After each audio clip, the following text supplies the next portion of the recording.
Cet épisode arrive avec un peu plus de retard que prévu pour une raison très simple. Grâce au retentissement qu'il y a eu sur le premier épisode, je vous remercie d'ailleurs énormément pour vos retours, vos partages et tout ce que ça a généré. J'ai pu avoir un nombre d'informations incalculables, des sources très bien placées que j'aurais jamais rêvé avoir en commençant cette enquête. Et c'est en partie grâce à ça que vous allez pouvoir découvrir ce qui va suivre.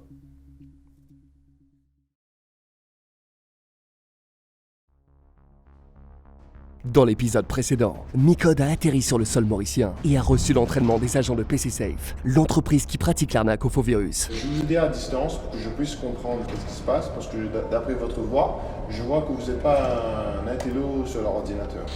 Malgré quelques frayeurs, il n'a pas été découvert. Il était vraiment littéralement à 10 cm du micro. On est passé à ça, mais à ça, j'ai eu tellement peur. Trouver un moyen d'entrer dans le call center est la prochaine et dernière étape dans SafeCode, l'enquête.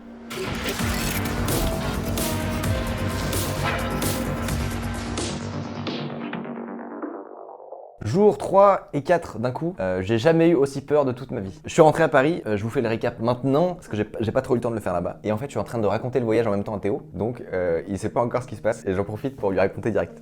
Du coup, dimanche en gros, j'ai pas fait grand-chose. Le prochain objectif, maintenant que j'avais vu Paul, c'était d'essayer de rentrer dans le call center, d'avoir des images du call center. Sachant que Paul avait dit qu'il avait pas l'air de s'entendre beaucoup avec le boss. Il y a eu des histoires un peu sombres, comme quoi il l'aurait pas payé, il voulait prendre des avocats, etc. Donc clairement, lui, il me déconseillait de ouf d'aller voir le call center. Il me disait mais non, c'est des gros bâtards. En plus, ils payent beaucoup moins bien parce que c'était 1 000 $ de salaire si tu travaillais à la maison, parce que tu étais en contrat avec le Canada. Et sinon, c'était lui, il me disait, moi je pensais que c'était 700, il me disait non, mais c'est même moins parce qu'il prend sa part et tout. Donc, moi je m'en fous, je veux juste des images. Mais du coup, je peux pas passer par Paul. Donc, dimanche, j'envoie un message à John et je dois trouver une excuse pour pouvoir rentrer en contact avec eux et essayer de rentrer à l'intérieur et savoir où c'est, parce que pour l'instant, je pensais que c'était à Technocrats Tower. C'est l'entreprise que j'avais appelée, qui m'avait dit qu'ils travaillaient bien avec John, etc. Sauf qu'en réalité, c'était pas le cas. Ils y étaient plus. Comme quoi, il bouge vraiment très très vite. Et donc, j'envoie un message à John. Je lui dis oui, je suis pas encore sûr si je veux travailler chez moi ou au call center. Mon excuse était que j'avais pas de PC. Lol. Genre, des fois, on n'est pas convaincu par cette excuse. Mais ça a plutôt marché, en vrai. Ça allait. Et du coup, je dis à John, je suis pas encore sûr si je veux travailler à la maison ou au call center. Ça dépend de pas mal de choses. Est-ce que ce serait au moins possible d'aller voir, tu vois, d'aller jeter un œil? Il me fait oui, pas de problème et tout. Yes. Il me file un numéro d'un gars qui s'appelle, je sais plus. Donc, je décroche le téléphone, je l'appelle. Le mec parle anglais et John n'a pas prévenu que j'allais appeler. Donc j'essaie de me présenter, il comprend pas trop qui c'est, pourquoi je l'appelle, etc. À la fin du coup il commence à comprendre que je vais faire partie de l'équipe, etc. Que je suis en contact avec John et il me passe après sa boss entre guillemets, qui pareil elle comprend pas trop, mais au final contre toute attente elle me dit ouais y a pas de problème, viens aujourd'hui au call center. Donc trop content. Plus ou moins même galère que quand je suis allé voir David niveau bus, les bus de Maurice. Je finis par trouver et je finis par arriver. Donc c'est un bâtiment, c'est assez petit. Je pensais qu'ils étaient à la Technocrats Tower et effectivement c'est pas du tout cet endroit-là. C'est beaucoup plus au sud et c'est un bâtiment relativement petit. Donc j'arrive ultra clean, il y a 2-3 personnes qui m'accueillent. Dont la boss, le mec qui parle anglais et un mec qui semble bosser là et qui je pense qu'il passe les appels parce qu'il est assez jeune, etc. Et donc déjà ils sont étonnés de voir que je suis français. Et donc ça a l'air apparemment ça a l'air d'être plus compliqué vu que je suis français. Mais quand il est venu, normalement, je pensais au chien, mais finalement, il est français.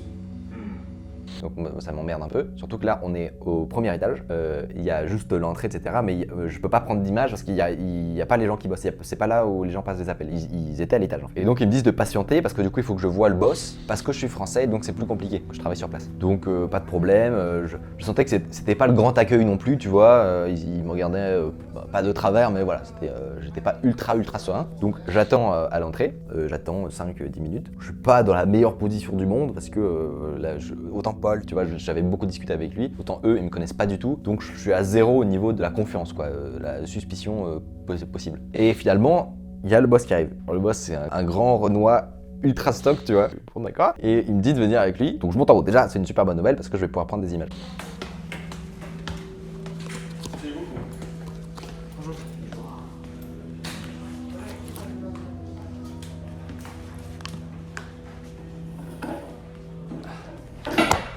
Et là, il me dit de m'asseoir à une table en attendant. Il avait des trucs à faire. Et là, je vois qu'il y a 2 salles avec des gens qui passent des appels. Bingo. Il me laisse paroter là un petit peu. Et moi, du coup, pendant ce temps-là, j'arrive à prendre des images. Je fais genre que je passe un appel. Du coup, ça me permet de prendre un peu des images des gens qui sont au téléphone, etc. Et je regarde sur les murs, il y a effectivement le numéro. Enfin, c'est effectivement PC Safe. Ok. Ouais. Non, y a pas de problème. Donc déjà c'est bon, je suis pas au mauvais endroit. J'ai la nouvelle position du call center, donc trop content. Et du coup j'y suis pour essayer de gratter un maximum d'infos. Et là je trouve ça un peu bizarre quand même, parce que tout le monde me regarde. En même temps je suis le seul français qui soit là, tu vois. Mais quand même, vraiment tout le monde me regarde, les gens qui passent des appels, je les vois qui passent la tête pour me regarder. Il y a le boss qui passe 3-4 fois, qui jette un œil et qui parle à ses potes. Et il parle en créole, tu vois. Là je comprends pas ce qu'ils disent. Je commence à flipper quand même. Je me dis attends, là ça fait 15 minutes que j'attends, qu'est-ce qui se passe? Tout le monde me regarde et tout, je me dis, il y a plein de jeunes là, imagine ils m'ont reconnu, tu vois. Imagine ils m'ont reconnu, pourquoi ils me font attendre? Il y a sûrement un peu de parano, tu vois. mais je me dis, il commence à y avoir une probabilité vraiment non négligeable que je sois actuellement dans la merde. Et qu'il m'arrive des problèmes, quoi. Et là je dis ouais non ça vaut pas le coup, j'ai des images, à la limite bon ça va, je suis déjà content. Je me dis je me casse. Donc il y avait un mec en face de la table qui est en gros le réceptionniste, quoi. Je vais remplir mon verre.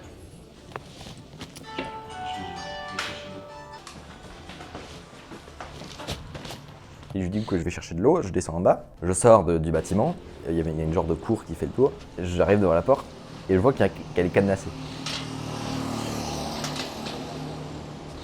Tu vois, alors que vraiment je suis passé il y a 10 minutes, tu vois, mais il y a un cadenas. Putain de merde, mais c'est quoi ce bordel? Je fais un petit peu le tour du bâtiment, je fais genre d'être au téléphone, tu vois, pour pas être trop grillé. Bah non, mais en vrai, je pense qu'on reste pour. Je fais un peu le tour du bâtiment, je vois qu'il y a des pics partout, des barbelés tout autour, tu vois. Ah bon, apparemment c'est assez courant sur l'île, mais je suis coincé, je suis littéralement coincé. Je lève la tête, il y a des caméras de surveillance. Il y a un des mecs qui attendait, qui sort et qui me dit « Oh, il y a le boss qui t'attend et tout ». Ouais, j'arrive. 2 minutes. Je faisais genre d'être au téléphone, donc je dis « Ouais, 2 minutes, j'arrive ». Donc là j'ai le choix, soit je passe par-dessus la barrière, je me casse en courant, je vais très très loin. Soit j'estime que, au fond, peut-être qu'il n'y a pas de souci, et je rentre et je vois ce qui se passe. Et du coup, je rentre. Logique. Mais franchement, sur le coup, je me suis vraiment posé la question. Est-ce que le mec fait un peu flipper quand même? Il va faire encore plus flipper après. Tu vas voir. En fait, moi, sachant ce qui se passe après, je me dis que je serais pas non plus été stupide, tu vois, de me barrer. Donc, je remonte, et là, il y a le mec qui m'attend dans son bureau. Sur le côté, il y a des grosses armes de chasse et tout. Et donc, je m'assois, et en gros, ça ressemblait à un entretien. C'est-à-dire que je comprends à ce moment-là que le training que j'ai fait avant avec Paul, et le fait d'avoir parlé à John, lui, il a l'air de s'en battre les couilles, c'est vraiment une boîte à part entière. C'est-à-dire que c'est complètement dissocié du reste, c'est ce que je comprends à ce moment-là. Je sais pas, j'ai fait mon training déjà. T'as déjà fait le training? Oui. Et donc, c'est un entretien pour savoir, en gros, si je vais bosser avec eux ou pas.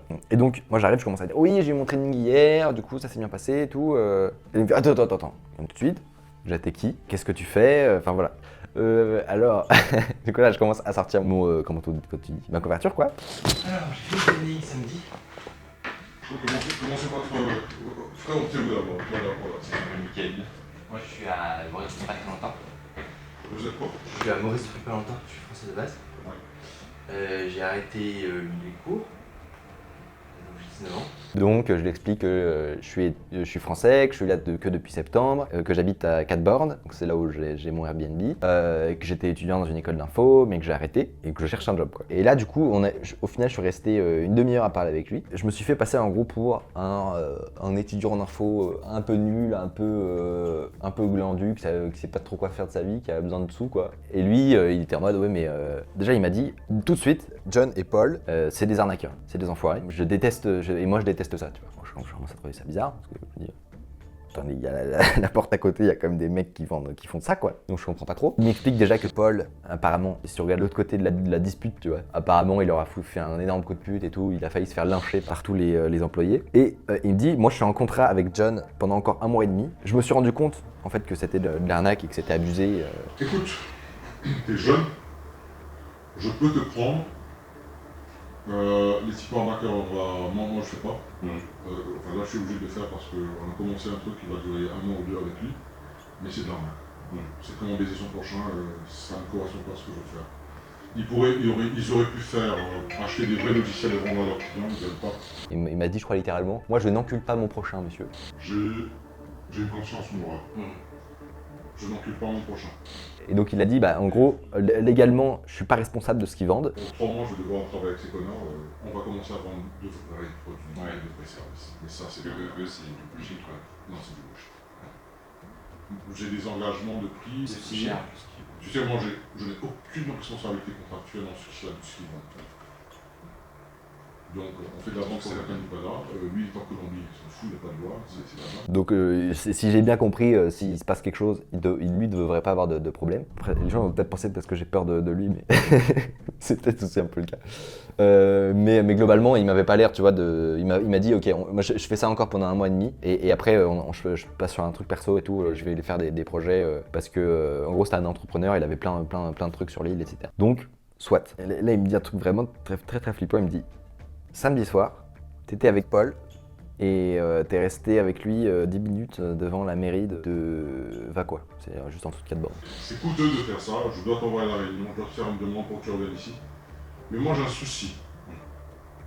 L'équipe où tu étais, on t'a parlé, je veux te dire, on t'a identifié, tu parlais à... Son nom c'est... Samedi, en face de la mairie de Vacquois. Oui. Là, je réfléchis 2 secondes, je fais oui. Effectivement, à la fin, quand il m'a accompagné, on était en face de la mairie, ou du poste de police, je sais plus. Attends, mais... Comment tu sais ça? Tu vois, je commence à vraiment flipper, tu vois. J'ai une société de sécurité. Ouais. Tu fais partie des gens que j'aime pas. Ah oui, d'accord. Si avant de venir là, je sais qui tu es, Ok. on va comprendre. Ouais. Et donc ils sont vraiment pas bien alors ça veut dire. Ils auront des problèmes. Ah oui, d'accord. Et surtout lui, personnellement. Je commence à me dire, ok, non, c'est pas du tout... c'est pas du tout ce que je pensais quand on est vraiment sur un truc super flippant. J'ai vraiment un Hulker, tu vois, et il m'explique qu'il a une boîte de sécurité. Et là, il y a plusieurs possibilités. Soit il surveille Paul. Il me dit, tu vois, on savait qui t'étais avant même que tu viennes. C'est pour ça qu'on a accepté que tu venais. Donc les mecs qui m'avaient repéré sur les caméras de surveillance, en train de parler à Paul, et du coup il m'a dit, heureusement que tu m'as parlé de lui tout de suite. Tu vois. Du coup ça va, lui parle plus jamais, et peut-être qu'on peut faire des trucs, qu'on peut bosser ensemble, quoi. Donc tu dois se faire battre. Ok, bon je vais pas traîner avec lui là. T'as pas intérêt parce que le jour que tu mentionnes, c'est bon que tu aies mentionné son nom dès le départ, avec des gens, mais... Ouais. Et après, pendant toute la suite du séjour, en fait, à chaque fois, je voyais des caméras, je suis en mode, non, je pense que quand même, ils l'ont mis juste lui sous surveillance, tu vois. Le mec, il traque pas toute l'activité sur l'île, c'est pas possible, quoi. Du coup, j'ai appris plein de choses pendant cet entretien. Là encore, comme avec Paul, non, c'était plus court, mais c'était vraiment super compliqué. Lui, c'était super compliqué de tenir la couverture, quoi, parce que c'est le genre de gars bien flippant, tu sais, il te regarde dans les yeux, il te pose une question, et il te scrute, tu vois, genre... En vrai, j'ai vraiment flippé ma race. Mais au final, voilà, ça s'est terminé. À la fin, il m'a dit, ouais, bah non, bosse pas avec eux, je peux t'obtenir un visa de travail. Enfin voilà, fais gaffe à ce que tu fais et repasse demain, on voit ça, quoi. Mais je fais, oui, pas de problème. Je me suis barré très vite, très loin. Du coup, j'ai pas eu d'image de lui. Au moment où il m'a vu sortir mon téléphone, il fait, range ça. J'aime pas ça pendant les entretiens. Tu peux ranger ça, si tu peux faire ça, j'en suis derrière. Au téléphone. Je ne tolère pas les téléphones pendant les entretiens. Ok, pas de problème.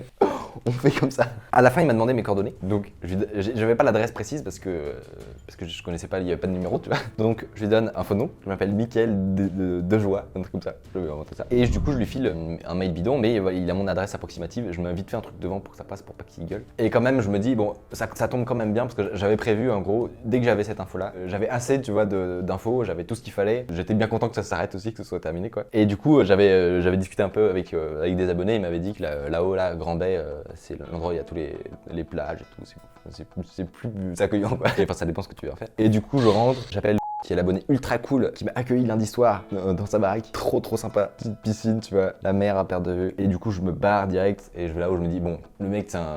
Je lui ai dit que j'allais revenir le lendemain, tu vois. Chose que je ne comptais pas trop faire. Et donc, mais c'est bon, il m'a même pas rappelé sur la semaine. A priori, à part si il a toute l'île sous surveillance et qui fait de la reconnaissance d'image pour savoir, pour avoir ma tête. J'étais serein vraiment au moment quand même où j'ai passé la douane, tu vois. Et où j'avais vraiment toutes les... J'ai eu peur aussi, je sais pas, il y a eu un moment... Faut que je raconte ça. À un moment, je faisais un rendu pour le montage de la vidéo de cette semaine. Et le Mac, il chauffe de ouf. Surtout là-bas, il fait 29 degrés, tu vois. Donc pour les rendus, c'est horrible. Et donc j'essaye de refaire la technique que j'avais utilisée un peu avant, qui est de le mettre au frigo. Et ça va marcher super bien. Et je lui mets au frigo de l'hôtel. Puis il y a une goutte qui tombe pas loin du trackpad, tu vois. Bon, il n'y a pas de problème. Et là, je me dis, ok, je vais quand même l'enlever parce que c'est bizarre. Et là, il y a tout le haut qui s'ouvre avec les glaçons. Il y a un demi-litre de flotte qui tombe. Sachant que j'avais pas pris de disque dur, donc j'ai pas backup, tu vois, tout ce que j'ai. Je dis pas que ça m'aurait pas fait chier si le mec était pété, tu vois. Mais là, c'était vraiment le truc de trop, quoi. Imagine à la fin du séjour, je perds tout.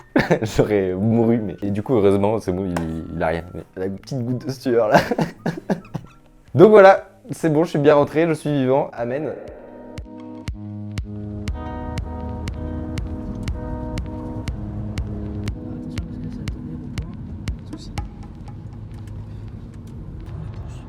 À gauche? Ouais, derrière les nuages. Et là, on peut pas le voir. Parce qu'il Et faut ça se voir- monte ça? Hein? Parce qu'en fait, ça c'est Cyber City. Je pense que c'est l'endroit qui m'intéresserait le plus techniquement parlant. à Maurice. J'avais jamais vu de nuit aussi calme. Je regarde enchaîner les cigarettes. Et c'est long que l'on se lance, on entend toujours les cigales. On se blesserait même avec 0 mot. Pourtant, aucun mot sur cette terre ne pourrait étouffer le cri de nos phéromones. Risque pas de tenir longtemps. Pour quelle raison t'es parti? J'allais te dire ça, normalement j'avais une expérience. Ouais. Je pense que c'était au 30 septembre ou en juin. Ouais. On m'appelle avec une dame, elle était âgée environ 70 à 75 ans. D'accord. Et en essayant de parler, elle m'a dit qu'elle venait de perdre son fils. Oh! Un accident, etc. Ça m'a vraiment touché. Et le truc c'est qu'elle avait déjà payé, on avait déjà passé l'étape de paiement quand elle m'avait dit ça. Ah ouais, ok. Et moi à ce moment, lorsqu'elle m'a dit ça, je voulais tout annuler. Genre, vraiment. Mais tu pouvais pas. Voilà, donc j'ai essayé de parler avec mon responsable qui était juste à côté. Ouais. Et il m'a dit que si je vais rester émotionnel ou quoi que ce soit, j'arriverai jamais à faire mon truc. D'accord. Donc en gros, il t'a dit tu peux pas avoir de la pitié pour les. Exactement, là, c'est ça.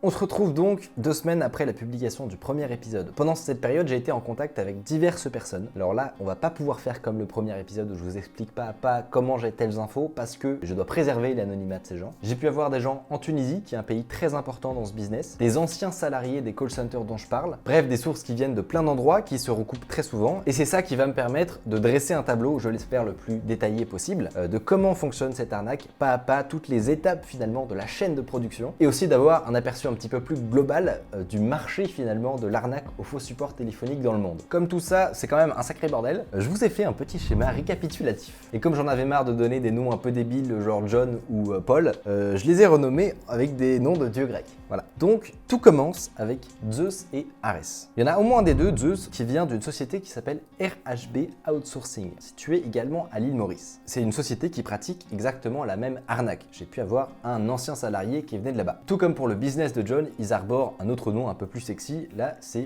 multi-logiciel. Pareil, vous allez taper ça sur Google, vous allez trouver une flopée de plaintes en tout genre. Il vient de là-bas, il a travaillé là quelques années. Probablement que ça lui a donné des idées parce que dans la foulée, il a monté avec Arès et quelques autres copains, ils sont assez jeunes hein, globalement, ils ont monté la société Technocrats, Global Limited, mon cul sur la commode. Rappelez-vous cette société, je vous en avais parlé dans l'épisode 1, c'est eux qui avaient décroché le téléphone et qui m'avaient confirmé effectivement travailler avec John du Canada, de Colombie. Ah, c'est un client canadien qui vous a donné les coordonnées chez nous. C'est ça, tout à fait.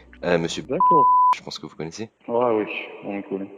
Eux, ils sont nés au 2014 à la Cyber Tower, au 2e étage, dans les locaux de KMP. D'ailleurs, après la sortie de l'épisode 1, les dirigeants de KMP ils m'ont envoyé un petit mail pour me dire on n'était pas au courant, voilà, on leur a seulement loué notre local finalement, on n'avait pas plus de lien que ça avec leur arnaque. Voilà, c'est peut-être vrai. Donc, ils sont nés là-bas en 2014 et 2 années plus tard, ils sont partis dans d'autres locaux à la Technocrats Tower à Eben. Beaucoup plus grand, beaucoup plus stylé, beaucoup plus représentatif finalement de leurs ambitions. Depuis le début, ils travaillent avec John de Colombie. Et John, ça fait 15 ans qu'il est dans le métier. Comme on le sait déjà, voilà, c'est un expert en réseau, en sécurité info, et apparemment ça fait belle lurette qu'il est sur ce créneau. Donc John et ses copains canadiens, je sais pas quel est le nom de leur structure, là je mets PC Safe, quels accords il a passé avec Technocrats. Donc John il s'occupe de tout, fournir les logiciels, les licences et les appels. Avec ça il donne 1000 $ par salarié chez Technocrats et un pourcentage suivant le chiffre d'affaires qu'ils ont réussi à faire. Et en échange de ça, Technocrats va se charger de répondre aux appels et de faire les ventes. Donc j'ai estimé ça à 500 $ à peu près par jour par salarié. Au début, lorsqu'on a commencé l'opération, on arrivait à faire dans les 30 000 € moins par personne. 30 000 par mois par personne. Les meilleurs vendeurs. Ok. Ces salariés, ils sont employés donc à Maurice dans les locaux Technocrats et ils sont rémunérés à peu près en moyenne 400 $ par mois, sachant qu'à l'intérieur il y a les commissions, voilà, ça dépend. Mais globalement, c'est ça, 400 $ par mois. Vous voyez déjà là que bon, il y a un petit décalage finalement, que les employés ils sont loin d'être surpayés et que ceux qui s'en mettent surtout plein les fouilles, c'est John et compagnie là et les dirigeants Technocrates. Bon, mais une des grandes questions auxquelles je n'avais absolument aucune idée, vraiment pas la moindre idée, c'était comment ils se débrouillent pour finalement générer les appels. Alors, on savait, voilà, il y avait une petite pop-up, que c'était juste un code JavaScript qui tournait en boucle, qui essayait de bloquer le navigateur, mais pas plus que ça. Et alors, comment ça se passe? PCSafe va avoir des contrats avec ce qu'on appelle des fournisseurs d'appels. C'est-à-dire que c'est pas eux directement qui se chargent d'aller mettre les petites pop-up bloquantes un peu partout. Ils vont payer ces fournisseurs à l'appel. Les prix du marché étant, de ce que j'ai entendu, à peu près entre 8 et 10 $ l'appel. Assez cher, hein. C'est-à-dire que pour 8-10 $, vous avez une personne sur une zone géographique donnée, en France par exemple, qui va décrocher son téléphone et qui va vous appeler. Et ensuite, vous faites ce que vous voulez. Voilà, vous lui vendez ce que vous voulez, au prix que vous voulez. En tout cas, ce qui est sûr, c'est que la personne, elle pense que son ordi est bloqué. C'est une catastrophe. Bon, mais ces fournisseurs, comment ils font pour avoir ces appels? Première chose, ils ont besoin d'une pop-up. Donc, le petit code JavaScript avec le truc chiant qui bloque le navigateur. Ça, soit ils le développent eux-mêmes, soit ils peuvent aller directement l'acheter sur des plateformes de marché noir, sur le dark web par exemple. Donc, on va commencer pour générer un appel. Pour générer un appel, il y a le pop-up. Il y a le pop-up bloquant, la publicité mensongère. Oui. Le pop-up, il y a des personnes qui le développent, sinon on peut acheter des pop-up sur le dark web. Ok.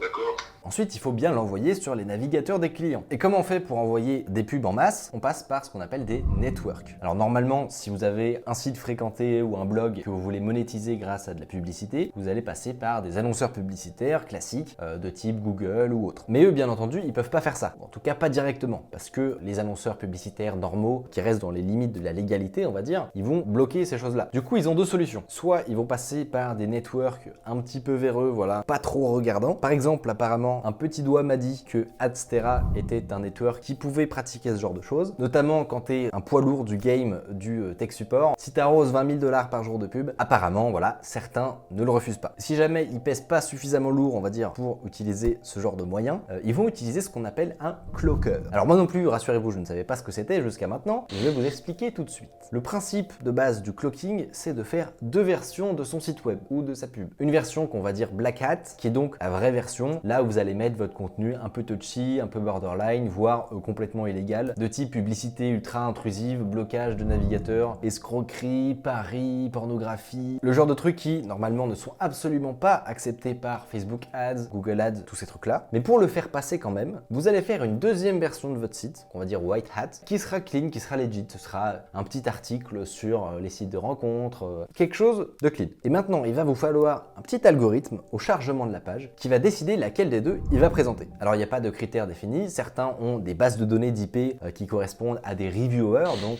les personnes qui vont vérifier chez Facebook ou chez les annonceurs publicitaires si votre page est ok. S'il détecte grâce à son filtre que en fait c'est du personnel de chez Facebook qui est en train de regarder par exemple votre publicité, il va lui montrer un super article, super cool. Et si c'est un pauvre client malheureux normal, il va lui montrer votre truc dégueulasse. Ça peut être par rapport à la localisation ou alors la page d'où provient la personne qui est en train de regarder. Typiquement, si c'est la page d'administration de l'annonceur publicitaire, route barrée, on montre un joli article. Et pareil pour le cloaking, on m'a gentiment envoyé les liens des sites qu'ils utilisent. Et quelque chose de très intéressant sur cette pratique douteuse et étrange, c'est ce qu'on appelle le bleed rate. Ça correspond en fait au faux positif, c'est-à-dire la détection d'un visiteur normal comme quelqu'un de suspicieux, un cafeteur finalement, alors que c'en est pas un. Bon, et ben les bleed rates, voilà, ça peut aller entre 10-15% et c'est de l'argent que vous allez perdre en pub, puisque c'est autant de gens qui vont arriver sur un article débile qui vous sert à rien. Mais alors ces fournisseurs, ils n'ont pas de site officiel, ils n'ont pas de structure et pour une raison très simple, c'est eux qui vont dans la chaîne de production avoir l'activité la plus risquée, on va dire. Donc où est-ce que les fournisseurs et les acheteurs, les personnes qui gèrent les call centers se retrouvent? Je vous présente, mesdames et messieurs, le bon coin de la pub frauduleuse. C'est à cet endroit que la magie s'opère, on va dire ça comme ça, au nez et à la barbe de tous. Et regardez, la liste n'en finit absolument pas, c'est juste impressionnant le nombre de posts qu'il y a là en quelques jours. Si j'en ouvre un, lui par exemple, il vend voilà, des tech support calls, des porn pop-up, il appelle ça comme ça, probablement des trucs qui disent « Ah, vous avez été sur un site pornographique, attention ». Ou alors BSOD, ça c'est le Blue Screen of Death, c'est la fausse erreur Windows, la toute bleue qui est très effrayante. Donc BSOD pop-up, banking pop-up, ça à mon avis, ils se font passer pour une banque pour dire que vous êtes en danger. Lui par exemple, il les vend à $12 l'appel et il peut en donner 700 par jour. Ah, looking for serious buyers. Non mais on se croirait vraiment sur le bon coin, c'est complètement hallucinant. Il veut être uniquement payé en bitcoin, pas très étonnant. Là il y en a un autre qui les vend entre 5 et $10, il accepte uniquement les call centers, probablement parce qu'il vend en masse. Lui justement, tiens, ça tombe bien, il propose qu'on utilise son clocker. Et en dessous de pas mal de posts, qui on voit comme par hasard, Zeus est présent, très souvent il commente, il est encore dans le business, hein, parce que là c'est dans les quelques derniers jours. Et là je me suis dit, bon, est-ce qu'on tenterait pas un truc? On va t'appeler Technocrats dans la barre, en recherche. Tiens donc, Technocrats sur une page, ils ont fait un post, il y a 3 jours, hein, c'est vraiment du très très frais. Urgent, client needs 500 French tech support calls chaque jour. Et il y a un mec qui commente, alors ça m'a fait mourir de rire en dessous, un investissement de 100K $ et j'ai jamais entendu parler de lui ensuite. Il est même pas allé à l'université, oui, parce que apparemment il prétend avoir fait des études, mais c'est pas le cas du tout. LOL, c'est un arnaqueur ce gars, il nous doit beaucoup d'argent, personne ne travaille avec lui maintenant. Il fait ça à tout le monde. Bon, apparemment, il y a une sacrée réputation qui le précède. Pour info, je pense que vous en doutez, ça fonctionne de toute façon comme dans tous les business. Suivant le poids finalement dans le game du tech support, les fournisseurs en fait, ça peut être les mêmes que ceux qui pratiquent l'arnaque, ou les clockers aussi, bref. Ça peut être développé en interne finalement. Prochaine étape. À John, il lui faut maintenant des softwares, des logiciels de sécurité tout pété. Ça, je sais pas exactement à quelle société il achète ça. Je sais juste que son père a une société qui s'appelle Lionfront et qui est une société de cybersécurité. Excellent. Donc, peut-être que c'est lié, peut-être pas, mais peut-être. Donc ça, c'est la chaîne de production typique d'une arnaque au tech support. Mais alors qu'est-ce qui est arrivé à cette chère société technocrate? En juin 2018, John a arrêté de travailler avec Zeus et Ares. Et apparemment c'est là où ça a commencé à être un peu le sbeul. Notamment les employés ont commencé à ne plus être payés. Quelques mois plus tard, ils revendent la société technocrate pour à peu près 400 000 $ à Hades. Bon, apparemment les employés qui découvrent ça avec stupeur, qui étaient déjà un peu énervés et qui là le sont encore plus parce qu'ils refusent les propositions d'Hades pour être employés. Pour quelle raison? Apparemment ce serait un dealer et il aurait éventuellement des liens avec la mafia. En tout cas, c'est les échos que j'ai pu avoir. Sauf que, et c'est là où ça commence à être assez dingue, avant de vendre la boîte de CRS, ils sont barrés avec $1 million à peu près. Donc les employés qui voulaient leur paye, ils savent où elle est partie. Ensuite, Zeus et Ares, ils partent à Madagascar avec la thune pour refaire le même business. Ça, c'était il y a pas si longtemps. Hein. Et entre-temps, ils ont eu le temps d'arnaquer les investisseurs indiens pour financer leur affaire, de se brouiller avec un ministre de là-bas, ce qui fait qu'ils peuvent plus trop mettre les pieds sur le pays, et de se prendre un procès de Hades, qui, je le précise, est en fait le cousin de Zeus, qui s'est rendu compte que la boîte qu'il venait de racheter pour 400 000 balles ne valait plus grand chose. Et voilà, c'est déjà un beau palmarès. Je venais d'apprendre tout ça tranquillement quand je découvre quelque chose d'un peu stressant. Vous savez, la personne là avec qui j'ai discuté dans la première partie, qui me faisait un petit peu peur, tout ça. Bon, bah, c'est qui? Moi je pensais innocemment que c'était le patron d'un nouveau call center qui travaillait avec parce qu'il s'était froissé avec Technocrate. Non, non, pas du tout. Quel innocent tu es, Micode, il y a 3 semaines. C'était Hades en fait. Oui, voilà lui. Le mec qui a des liens avec la mafia. tout ça quoi. He was trained by this fucking asshole. On devait lui casser la tête. Mon personnel de sécurité devait lui casser les jambes. Si tu le vois, dis-lui que je lui passe un grand bonjour. Attends, mais comment tu sais ça? Non, je pense que quand même ils l'ont mis juste lui sous surveillance, tu vois. Le mec il traque pas toute l'activité sur l'île, c'est pas possible quoi. Concernant le marché global de l'arnaque au faux support téléphonique dans le monde, c'est assez compliqué de faire une étude de marché comme vous vous en doutez, puisque c'est quand même assez secret. Vous avez pu voir déjà la demande énorme et l'offre importante qu'il peut y avoir pour vendre des appels de ce type-là. Mais voilà en gros moi ce que je sais. Les pays les plus importants qui concentrent le plus d'employés et d'argent, c'est aujourd'hui la Tunisie et l'Inde. Et après on peut pas blâmer la Tunisie. Tu sais pourquoi? Parce qu'en Tunisie, c'est une société offshore qui réceptionne juste le salaire des personnes. Ouais. À Dubaï, surtout Dubaï, Tokyo. Il y a une loi internationale de je sais pas quoi qu'ils n'ont pas voté, on ne peut pas suivre les sociétés ici. D'accord. Et là, si elle arrive à Dubaï, Tokyo, c'est des plaintes fortes, tu vois. Ouais. Il y a aussi le Maroc, les Philippines, Maurice et Madagascar, mais c'est un petit peu secondaire, voilà. Les personnes sur lesquelles on a enquêté, c'est pas du tout les plus gros business qui existent en réalité. Il y a notamment 2 types, un Tunisien et un Indien, qui à eux deux ont une bonne partie des affaires. Je crois qu'à eux deux, ils ont 3500 employés et ils génèrent $15 millions de chiffre d'affaires par mois. Donc, voilà. Ça m'étonnerait pas que ce soit une des fraudes, une des escroqueries qui rapportent le plus dans le monde. Comme quoi, c'est souvent les arnaques les plus simples qui, à grosse échelle, font le plus mal. Et bien entendu, apparemment, ils se connaissent tous. Ils sont sur des conversations ensemble sur Telegram pour éviter d'avoir des ennuis. Mais ça, on s'en doutait déjà. Le pire dans tout ça, c'est que le pays de l'île Maurice est absolument magnifique. J'ai discuté avec énormément de personnes, j'ai récolté énormément de témoignages. Les gens là-bas sont adorables. C'est voilà, juste dommage que ce soit un petit peu entaché par certaines de ces activités. J'espère que dans un avenir pas trop lointain, c'est des choses qui pourront être stoppées, voilà. D'ailleurs, vous étiez beaucoup à vous demander si les autorités pouvaient faire quelque chose finalement contre ces arnaques. Et pour vous apporter une réponse, je suis allé voir monsieur Jérôme Notin de cybermalveillance.gouv.fr qui a gentiment accepté d'y répondre. On a eu des cas où les gens, parce qu'ils ont payé, parce qu'ils ont installé derrière un malware, un remote access tool, se sont vus voler des données personnelles, donc des copies de CNI, de carte d'identité, des voilà. Ça peut être une attaque en 2 temps finalement. C'est double peine. On se fait avoir de 200, 300, 400 euros et on se fait voler des données perso. J'ai vu quelques personnes qui pouvaient de temps en temps dire finalement une sorte d'impuissance presque de la police et des autorités pour y répondre. Est-ce que c'est le cas ou pas? Alors c'est clairement pas le cas. On a une chance en France, c'est que depuis quelques années, le parquet F1, pas rentrer trop dans les détails, mais le ministère de la Justice s'est organisé pour mettre en place des gens très compétents avec une compétence nationale, c'est-à-dire qu'ils peuvent agir sur l'ensemble du territoire national. Pareil, on a des services d'enquête spécialisés en police et en gendarmerie qui vont aller attraper les cybercriminels. Donc voilà, parquet F1 donc, centralise des choses, demande aux enquêteurs spécialisés d'intervenir. Et par exemple, on a eu le cas là, fin janvier 2019, donc très récemment, de 3 chefs d'entreprise lyonnais qui se sont fait arrêter parce qu'il y avait eu cette coordination des services et ministère de l'Intérieur et Justice pour les identifier et les mettre en prison. Alors, c'est voilà. des gens qui ont participé donc à faire du tech scam. Alors c'est des gens qui ont créé des structures en France, qui opéraient depuis l'étranger pour tout ce qui est centre d'appel, ouais. pas le pays où tu es allé, mais un peu plus proche de la France, mais l'étranger tout de même, qui avaient créé des structures spécifiques pour monter ces arnaques-là. C'est la justice estime c'est 8000 victimes françaises pour un préjudice d'1,9 million d'euros. Donc c'est aussi pour ça que l'État aussi se penche dessus, c'est parce qu'on commence à voir que il y a des grosses sommes qui se brassent, quoi. Alors c'est des grosses sommes. Historiquement, c'était compliqué pour les services de l'État d'identifier ce qu'on appelle les phénomènes sériels. C'est une victime à Clermont-Ferrand, une victime à Tours, une victime à Marseille. D'éparses, voilà, et avec des gains qui sont pas hyper élevés. Voilà, donc le plaintier ne comprenait pas forcément, la victime voulait pas forcément déposer plainte. Aujourd'hui, de par cette centralisation justement des remontées, de par le fait que nous, notre dispositif soit en capacité très vite de remonter des éléments de ce type-là, on est en vraie capacité d'identifier ce genre de choses. Donc c'est très important de ne pas avoir honte et d'aller déposer plainte parce que c'est des informations ça qui vont vous servir. Oui, ce sont des informations qui vont servir aux services d'enquête pour derrière effectivement attraper les méchants et faire que ça n'arrive plus à nos proches et à nos voisins. Il ne pouvait pas y avoir meilleur mot de la fin. Je vous remercie énormément pour tous vos retours. J'ai jamais eu ça de ma vie même. J'allais dire sur l'histoire de la chaîne, mais de ma vie, des retours comme ça sur un projet vidéo, c'est complètement n'importe quoi.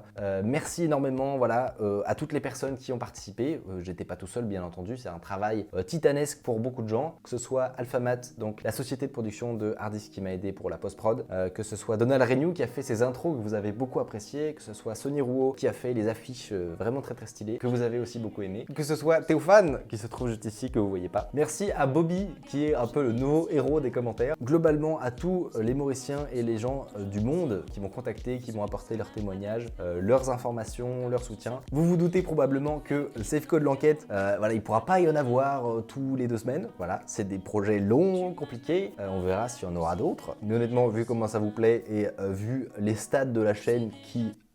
Tu les vois? J'ai perdu de vue. On en refera probablement. D'ici là, moi je vous dis... À bientôt. Hey Siri quoi. Hey, je t'ai pas sonné hein. Bon, à très bientôt. C'était Micode. Salut. Notre histoire